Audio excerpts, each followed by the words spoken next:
This is the end. July 4 আমেরিকার স্বাধীনতা দিবস। সেদিনকে বিকালবেলা বেরিয়ে পড়েছিলাম 7টা নাগাদ বাড়ি থেকে। আমাদের পাশের শহরেই একটা বিশাল বড় মাঠ আছে, সেখান থেকে খুব সুন্দর বাজি পোড়ানো দেখা যায়।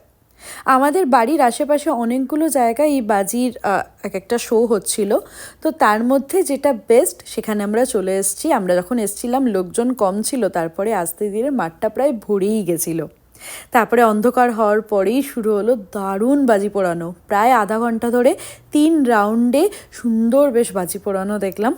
তারপরে সেখান থেকে বেরিয়ে যাওয়ার কথা ছিল একটা রেস্টুরেন্টে, কিন্তু যা রকম আমরা জ্যামের মধ্যে পড়েছিলাম। আমেরিকায় এত ট্রাফিক জ্যাম এই প্রথমবারই পড়লাম। পুরো ব্লগটা কিন্তু অলরেডি আপলোড করা আছে, অবশ্যই একবার চেক আউট করে নিও। আর ভালো লাগলে মিনি ব্লগটা অবশ্যই লাইক, শেয়ার অ্যান্ড সাবস্ক্রাইব করে নিও ফর মোর। আজকের জন্য বাই।